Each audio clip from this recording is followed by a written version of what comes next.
Dans le port d'Amsterdam, il y a des marins qui chantent. C'est une voix qui est troublante, dérangeante, belle, rauque, forte. Ça apaise une zone nostalgique chez nous. Dans le port d'Amsterdam. Voix très puissante au début, on se dit tiens, ça ressemble à toutes ces filles qui chantent de façon puissante. Et puis là, soudain, il y a derrière tout ça un voile, une petite rareté, une fêlure. C'est comme si c'était du bois, puis de la terre. Elle a toute la lumière qu'il faut dans l'œil, elle a la voix extrêmement présente. Elle est populaire parce qu'elle dégage un phénomène de sympathie. C'est une fille hyper drôle, simple, sincère. C'est quelqu'un qui est comme tout le monde quand il parle et qui n'est pas comme tout le monde quand il chante.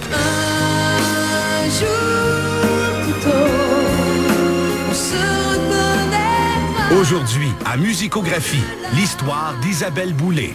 Du silence.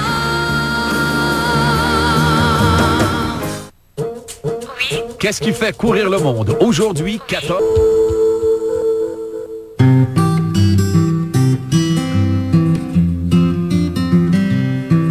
Isabelle Boulay voit le jour le 6 juillet 1972 à Sainte-Félicité, un petit village de Gaspésie. C'est un petit village de pêcheurs. Les gens vivaient de la pêche ou de l'industrie des pâtes et papiers. C'était la nature, pure et simple. Il y avait la verdure, il y avait la mer, il y avait la forêt. J'ai été extrêmement chanceuse de naître là parce que c'était une vraie vie rurale.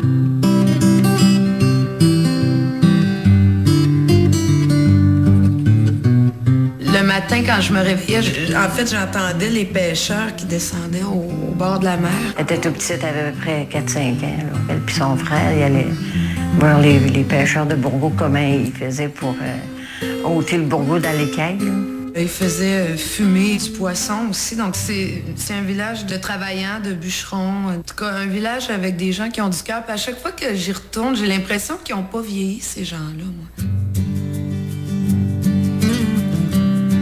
Aînée d'une famille de 3 enfants, Isabelle vit une enfance peu commune entre sa maison et le petit restaurant de ses parents. Moi, j'ai vraiment 2 parents qui ont du cœur au ventre, des ouvriers, des gens qui n'avaient pas peur de l'ouvrage. Ma mère, c'est une personne qui a travaillé beaucoup dans sa vie. Je me souviens qu'elle était au 8e mois de grossesse quand elle était en train d'attendre mon frère et elle travaillait encore sur le plancher comme serveuse et tout ça. Mon père, c'était un homme travaillant, puis c'était un homme qui était juste. Quand il y avait quelque chose à dire, ben il n'envoyait pas par la malle. Il disait. Oh, c'est un homme qui avait du cran, du guts. C'est un personnage très coloré.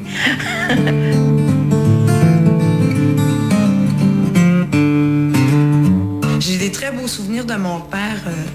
Je me souviens, quand j'avais mal aux oreilles, par exemple, il partait du restaurant, il s'en venait à la maison, puis là, il me soufflait de la boucane de cigarettes, de la fumée de cigarettes dans les oreilles pour m'apaiser, tu sais. Ma mère, pour m'endormir, me mettait des disques de Mireille Mathieu, de Nana Mouskouri, de Georges Moustaki, Gilbert Bécaud. Et maintenant, que vais-je faire? Aussitôt que j'entendais la musique, là, elle dit, c'est comme si tu devenais en transe. Elle dit, tu tremblais presque, tu sais. Puis là, elle dit, tu fermais tes yeux puis tu tombais endormi. Pour avoir si souvent dormi avec ma solitude. Ça l'a calmé, la musique.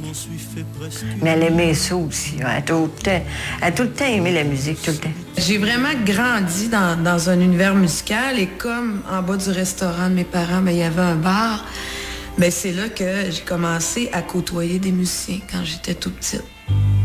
Dans mon jardin, au mois de mai. Isabelle chantait aussi au restaurant. Quand elle était petite, les gens ils donnaient 25 cents, elle mettait ça dans le jukebox. Là, il faisait chanter Une rose pour Isabelle. Ça a joué, cette chanson-là. Et là, il la soyait sur le bord, là, puis là, elle a chanté. Mais la plus belle, c'est une rose une rose pour Isabelle. Isabelle prend goût à la chanson et sa famille, charmée par sa voix, décide de l'inscrire au concours d'amateurs de la région. Ce concours-là avait lieu à Saint-Ulrich de Matane. C'est là que ça a commencé. J'ai commencé à chanter pour d'autres personnes que pour les gens du restaurant de mes parents, puis d'autres personnes que ma famille. Quand elle redescendait, elle avait le trophée. Elle avait gagné le trophée. C'était de même tout le temps après. Partout où elle allait, où elle se présentait pour un concours d'amateurs, elle gagnait. Ça, c'était officiel, elle gagnait.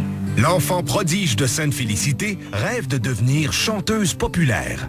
Elle voyait toujours grand. Elle rêvait. Puis elle a toujours dit qu'elle allait à l'Olympia de Paris. Moi, j'ai écouté beaucoup les programmes français, les programmes de variété français. Fait que j'ai écouté ça. Fait qu'elle a dit, au moment d'un jour, moi, je vais être là, elle dit, à l'Olympia de Paris. J'avais dit ça une fois. Je me souviens d'avoir dit ça à ma mère. Je dis, ben, moi aussi, je vais chanter à l'Olympia de Paris. Mais je savais pas du tout ce que je disais. C'était une abstraction. Évidemment, je l'ai mesuré bien des années plus tard, ce que ça voulait dire. Isabelle a 8 ans lorsqu'un événement tragique bouleverse sa vie.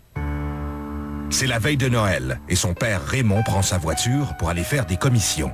Il dit, je vais aller faire réparer les skidoo. Comme ça, il dit, pendant les vacances de Noël, on va pouvoir aller faire des tours de motoneige. On attend après lui, puis il arrive pas. À un moment donné, on voit arriver notre chien, qui a une vitre plantée dans le front. Puis là, on le voit arriver dans la maison, mais on sait pas trop ce qui s'est passé, tu sais. Fait que là, c'est pas ça, au bout d'à peu près 1 heure, j'ai un téléphone de l'hôpital que Raymond a eu un accident. Un gros accident, là. Puis là, on savait pas trop dans quel état il se trouvait. On savait que c'était grave parce qu'il était aux soins intensifs, tout ça. C'était vraiment terrible. C'est tombé, là, comme... Puis là, le soir, elle avait à l'église un chant à faire. Puis là, j'ai dit, ben si tu veux pas y aller, vas-y pas. Elle dit, non, maman, je vais y aller pareil. Elle est partie toute seule. Puis elle est allée chanter à l'église. Que pour aimer, il faut souffrir. Et je me souviens, quand je me suis mis à chanter, je chantais pas, je criais. Et puis mourir. Raymond Boulay est transféré aux soins intensifs dans un hôpital de Québec. L'accident le laisse déprimé et affaibli. Il se sentait tellement diminué, il s'est en allé rester dans un chalet. Il avait comme un méchant caractère quand il y avait beaucoup de douleur, mais il voulait pas faire subir ça à la famille. Il venait de temps en temps à la maison, mais pas souvent, là.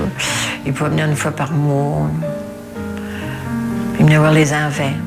Ça n'a pas été facile, ça, pour nous, parce que on est tombé sur l'aide sociale et jusqu'à ce que ma mère, un jour, retourne travailler. Perturbée par l'absence de son père, Isabelle cesse de chanter et réagit en surprotégeant son petit frère de 7 ans et sa petite sœur de 4 ans. Si on sortait dehors, mais elle était tout le temps là à surveiller qu'est-ce qu'on faisait, où est-ce qu'on était rendu, si on n'était pas en danger. Et toujours, ça en était presque une obsession. Quand j'ai eu 10 ou 11 ans, ma mère m'a amené voir un psychologue parce qu'elle trouvait que j'étais trop... toujours en train d'avoir peur qu'il arrive quelque chose à mon frère ou à ma sœur. J'avais tout le temps peur dès qu'il sortait dehors, je me mettais à m'inquiéter, je me faisais des scénarios, j'avais tout le temps peur. À l'adolescence, Isabelle reprend goût à la chanson et vit à travers elle ses premières amours. J'ai été amoureuse d'Yvon Deschamps, je me souviens, quand j'étais petite fille, là. De René Lévesque, mais Claude Léveillé, là, je me souviens que j'étais sûre que j'allais me marier avec lui, tu sais. Pleurer mes pleurs, pleurer mes roses. Elle avait tombé en amour avec Claude Léveillé. Elle trouvait donc qu'il avait des beaux yeux. Pour moi, c'était un mari potentiel.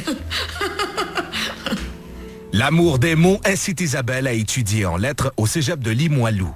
Convaincue qu'elle a une voix hors du commun, ses amis l'inscrivent au concours Épopée Rock de Matane. Dans la salle, un jeune journaliste est fasciné par sa voix. Josie Lito est là dans la salle et à l'époque était animateur de radio. Il se lève debout pour m'applaudir. Immédiatement séduit, José Lito voit en Isabelle une grande star et il devient son gérant. Première étape à franchir, le prestigieux festival de Granby. Ce soir-là, j'interprète Naufrage de Gilbert Langevin et Dan Bigra et Amsterdam de Jacques Brel. Dans le port d'Amsterdam, il y a des marins qui boivent et qui boivent, qui reboivent et qui reboivent encore. Après avoir atteint l'extase. La grande gagnante dans la catégorie interprète, Isabelle Boulay. Et quand ils ont nommé mon nom, là, quand je me souviens, là, j'étais tellement contente. Là, je pouvais pas croire que je gagnais ce concours-là, qui m'avait tellement fait rêver. Je suis tellement contente d'avoir gagné pour les chansons que j'ai interprétées. Isabelle est extraordinaire. Isabelle, il y en a une à tous les 10 ans, comme ça. Je pense qu'elle est vraiment particulière. Elle a une qualité, une force d'interprétation qui est très rare. Ça fait très longtemps qu'on n'a pas eu au Québec une interprète de cette qualité-là. Je me sens bien, je me sens comblée, je me sens... on se sent presque plus parce que, voilà la consécration, tu sais. Je suis très contente que ces chansons-là aient passé. Ça, c'est ma plus grande victoire. Après la pause, Isabelle Boulay chante aux côtés de Dan Bigra. C'est probablement la plus jolie voix nostalgique que j'ai jamais entendue.